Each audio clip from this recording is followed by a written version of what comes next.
Olá, sejam todos muito bem-vindos ao podcast TCC na Prática, onde a saúde mental é prioridade.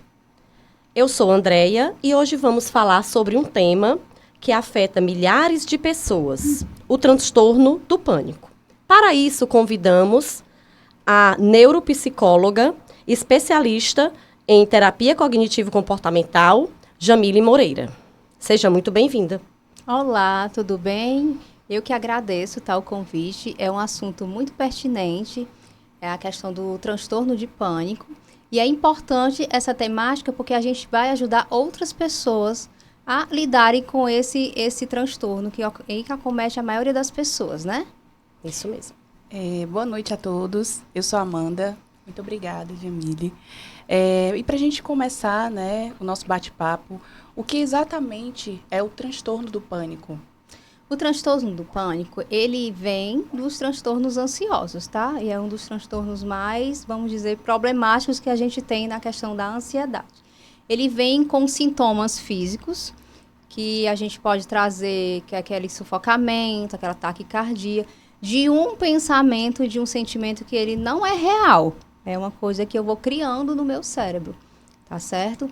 E ele vai trazendo um adoecimento para a pessoa não consegue se mover diante de tudo isso. Porque a gente traz que a ansiedade, ela é normal, certo? Todos nós nascemos com ansiedade. É uma emoção normal que a gente precisa ter e sentir, certo? Eu sempre trago esse exemplo de que eu morro de medo de pegar uma blitz.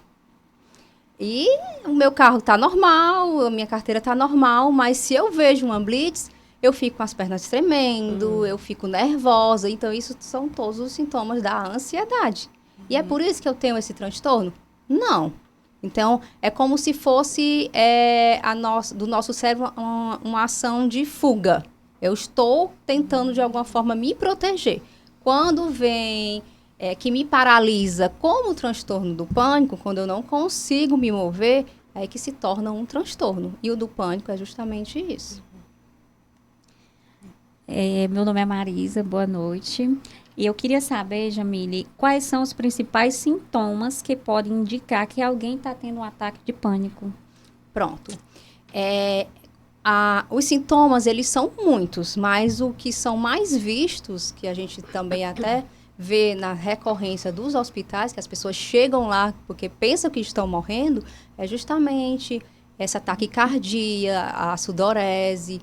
Também mexe a questão do nosso estômago, pode trazer tanto dores estomacais, como vontade de vomitar, outros sintomas também do pânico. A gente pode trazer um formigamento. Então, assim, são vários.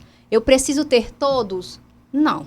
Certo? Eu preciso ter alguns para quê? Para que eu consiga dizer que é, na verdade, um transtorno do pânico. Mas o mais que a gente pode trazer e trabalhar é aquela sensação de que a pessoa está morrendo, certo? Ela fica como se fosse... ela não se reconhece, ela fica como uma sensação de não entender aonde ela está, quem ela é, para justamente voltar. A gente traz que o transtorno do pânico, ele dura em mais ou menos em torno de 20 a 40 minutos. Só que o que é que acontece? Para uma pessoa que está passando, é como se fosse a morte. Uma eternidade. Uma eternidade. Certo? A pessoa fica suando muito e a pessoa está suando, parece que está fazendo uma atividade física, mas não está. Então, tudo isso vai assustando a pessoa. Por quê? Não é um episódio ou, de alguma forma, algo que ela veja, entende? Como são pensamentos e como é um pensamento irreal, muitas vezes ela sabe que vai acontecer. Então, é uma sensação mesmo de morte que a gente não pode trazer como se fosse uma frescura, como se fosse algo para lá. Deixa para lá que vai passar. Nunca, quando uma pessoa estiver tendo essa crise perto de vocês, você chega e não, vai passar. Não. Quer ir para o hospital? Vamos para o hospital. Quer alguma coisa? Você tem que perguntar para a pessoa para você ajudar. Não olhar para ela e dizer, não, vai passar, respira que vai passar. Sim, sim. Que é o que a gente vê muito, né? Isso. E como a TCC, Jamile, pode ajudar nesse transtorno? Pronto. Eu trabalho Sempre quando eu trago muito isso para os meus pacientes. A TCC, ela traz muitas técnicas que ajudam o próprio paciente a ser o seu terapeuta. A gente é uma abordagem muito diretiva, atual, e que ela é muito eficaz para os transtornos ansiosos, inclusive para o pânico. Por quê? Porque ela identifica e ela vai trazendo uma reestruturação desses pensamentos que retroalimentam tanto a ansiedade patológica como o transtorno do pânico. Então, quando a gente começa a entender os nossos pensamentos, a gente começa a entender o que de alguma forma vai acontecer no meu corpo, aí eu vou conseguindo aprender a lidar melhor com isso. A gente também traz para os nossos pacientes técnicas de respiração, vamos dizer, aquela parte de que a gente trabalha na melhora do processo de ele estar de encontro com o que está acontecendo com o pânico, entende? Porque muitas vezes, quando eu tenho um pânico de, vamos dar um exemplo, de ir ao banco, então eu não vou mais. Porque se eu tive uma crise de pânico no banco, o que é que eu vou fazer? Eu não vou mais, porque eu não quero mais. E a TCC, ela traz justamente essa técnica de dessensibilização. Gradativamente, eu faço com que o paciente vá para lá, vá devagarzinho, fique ali na porta, entre, às vezes vai acompanhado com alguém. Então, a gente vai ensinando o paciente a ter mais autonomia e aprender a lidar com esses sintomas do pânico.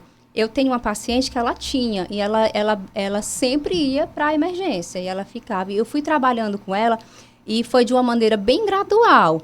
Ela, às vezes, ela chegou aí, mas ela não entrava mais. Então, ela não ia entrar mais para ser medicada. Ela já sabia o que era, mas ela só ficava calma quando ela ficasse em frente ao hospital. Até ela entender que ela conseguia lidar com todos esses sintomas em casa, respirando, trazendo essas técnicas que a gente traz para ela, mas principalmente trabalhando os pensamentos. Por quê? Porque a nossa ansiedade, ela pode se tornar patológica e vir com esses sintomas mais do pânico quando a gente tem esses pensamentos mais disfuncionais. Então, assim, a pessoa aprende a lidar na prática com a ansiedade. Exatamente. Quando eu vou palestrar sobre isso, eu sempre trago que a ansiedade ela é nossa amiga.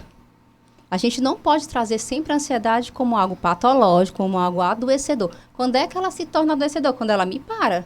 Se eu aprendo a lidar com os sintomas, como eu trouxe o exemplo da Blitz, né? Eu aprendi, eu passei da Blitz, não morri, entendi que era um sintoma físico, eu consegui controlar, respirei e desfoquei o pensamento e eu consegui, entende? Quando a gente tem esses processos mais ansiosos, quanto mais dentro do processo que está me ocasionando ansiedade eu permanecer, mais fácil eu vou conseguir lidar com ele, certo? Sim. Eu vou trazer outro exemplo para exemplificar. Quem tem medo de elevador, muitas vezes tem pânico de entrar no elevador.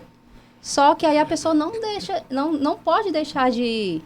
Entende? Ela precisa ir, ela precisa estar dentro do elevador, ela precisa estar. E quanto maior o tempo ela permanecer lá, maior ela vai entender que a ansiedade dela vai melhorando, vai passando, e aí ela vai conseguindo se concentrar e vai conseguindo lidar com esses sintomas. Por isso que a gente ensina ela a aprender a lidar com os sintomas. Sim.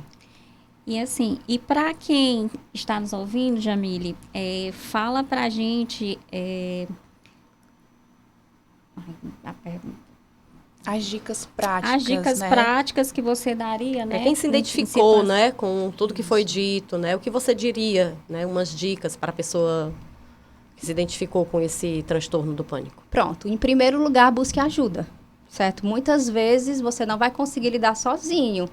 Vai ter que ter intervenção tanto de um terapeuta, né, de um psicólogo, como também muitas vezes de medicações. Se for algo que você não consiga controlar sozinha e que também a terapia não te ajude nesse sentido, porque a gente tem essa tríade. Eu sempre trabalho que quando a gente não consegue lidar só com a terapia, a gente tem que entrar na intervenção das medicações. Tá certo? Certo. E outra coisa que eu queria trazer para vocês em relação a isso. Quando tiver nesse processo mais ansioso, do próprio ataque mesmo de pânico, o que é que vocês podem fazer? Beber água. Por quê? Porque com essa sobrecarga que vem da ansiedade, que vem uma descarga assim da nossa noradrenalina, ela é liberada no xixi, na urina. Então, o que é que acontece se você beber muita água? Aí você vai tirar essa sobrecarga do seu corpo. Outro que eu trago muito para os meus pacientes, gelo. Colocar gelo nas mãos. Sim. Por quê? Porque a gente vai desfocar o pensamento. Desfoca.